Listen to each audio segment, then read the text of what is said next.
America Israel का Lebanon पर प्रहार हमले में लेबनान के 52 लोगों के मारे जाने की पुष्टि। लेबनान की सरकार ने 54 लोगों के घायल होने की पुष्टि की है।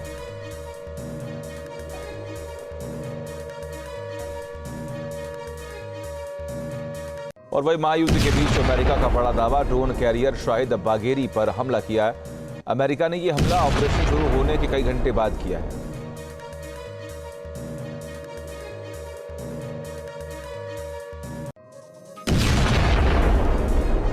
वह ईरान से युद्ध कई हफ्तों तक चल सकता है। इजराइल वॉर कैबिनेट की दी गई है जानकारी।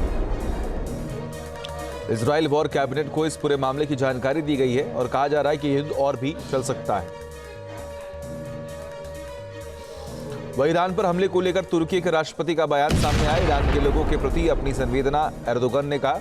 जान गंवाने वाले लोगों के प्रति संवेदना, एर्दोगन ने कहा। दिवंगत खामेनेई के लिए प्रार्थना करता हूं, एर्दोगन ने इस बात का जिक्र किया।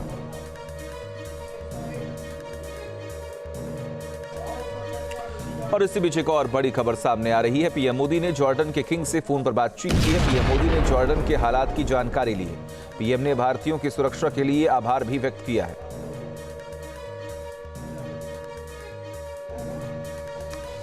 इजरायली सेना ने ईरान के खिलाफ अब तक के ऑपरेशन में भारी विस्फोटकों का इस्तेमाल किया। 2 दिन में ही इजरायली सेना ने जून में हुई जंग में इस्तेमाल बमों के 50% बमों को ईरान के ठिकानों पर बरसा दिया।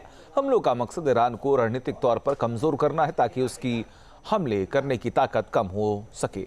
इजरायली सेना इसी मकसद के तहत ईरान पर बमों की बारिश कर रही है। ताबड़तोड़ हमलों से तेहरान को दहला रही है।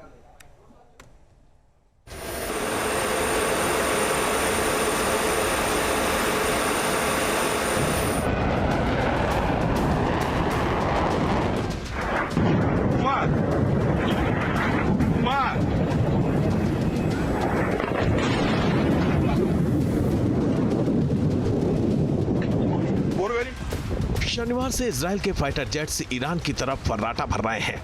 बमों की बारिश करके तेहरान को दहला रहे हैं।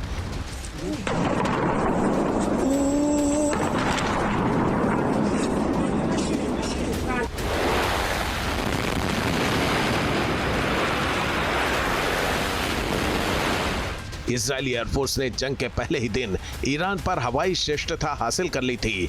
ताबड़तोड़ हमलों से तेहरान को दहलाना शुरू कर दिया था।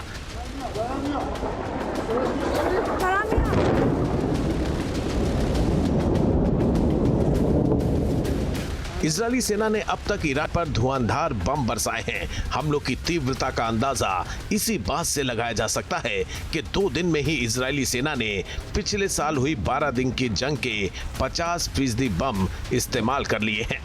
दरअसल शनिवार सुबह शुरू हुए हमलों के बाद से ईरान पर इजराइल की तरफ से 2000 बम गिराए जा चुके हैं, जो जून 2025 के 12 दिन के युद्ध में गिराए गए बमों के 50% के बराबर है।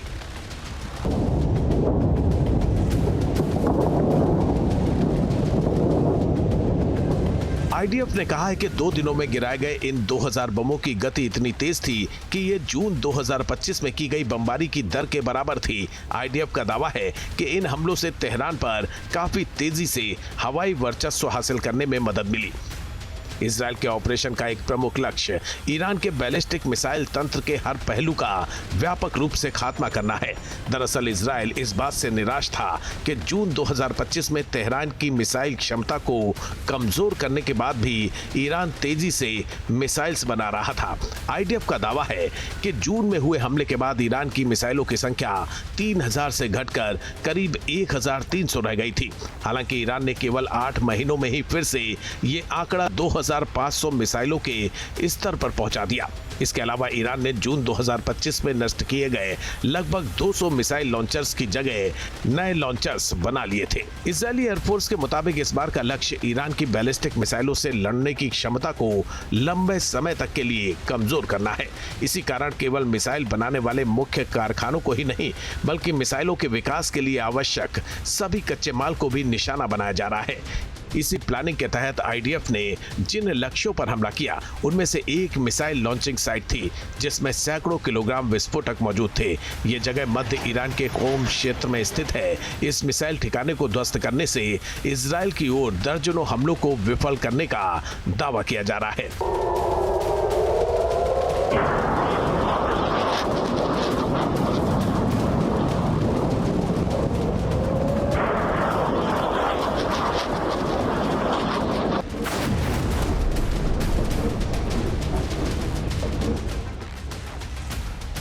इजरायली एयरफोर्स ने हमले के पहले दिन ईरान में हवाई शस्त्रता बना ली थी। जून 2025 में इजरायल को इस स्तर का हवाई वर्चस्व हासिल करने में कई दिन लग गए थे। इससे ये संकेत मिलता है कि ईरान का एयर डिफेंस इतना कमजोर हो गया है कि इजरायली विमान और ड्रोन अब बिना किसी चिंता के टारगेट के ऊपर लंबे समय तक मंडरा सकते हैं।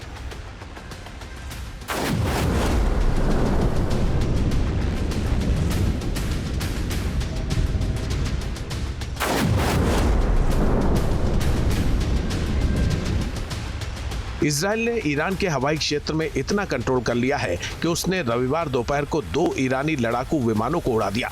इजरायली एयरफोर्स ने ईरान के एक F4 और एक F5 पर बमबारी की, जो पहले से ही रनवे पर थे और उड़ान भरने की तैयारी कर रहे थे।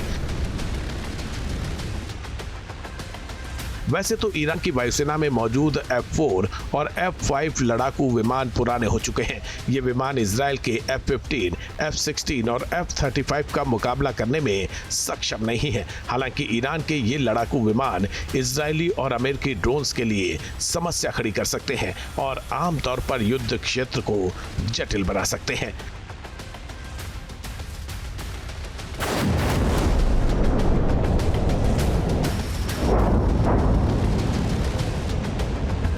अब तक की जंग में अमेरिका और इजरायल ने ईरान पर ताबड़तोड़ हमले किए हैं। इन हमलों में ईरान के air defence systems, ballistic missiles, शासन के सत्ता केंद्रों, रणनीतिक ठिकानों और नौसैनिक जहाजों को नष्ट किया जा चुका है। फिर भी ये तय नहीं है कि क्या ये हमले ईरान में सत्ता परिवर्तन के लिए पर्याप्त होंगे। जानकारों का कहना है कि ईरान की लाखों जनता अब भी इस्लामिक शासन के पक्ष में है। इन्हीं लाखों समर्थकों के साथ इस्लामिक शासन कई महीनों तक या उससे भी अधिक समय तक सत्ता पर काबिज रह सकता है।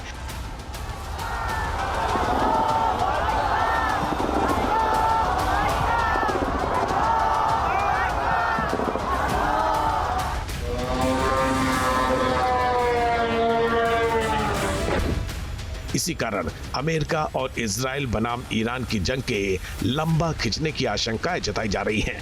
पूरे मिडिल ईस्ट को बड़े नुकसान के साथ वैश्विक अर्थव्यवस्था पर असर की भी अटकलें लगाई जा रही हैं। Team news nation.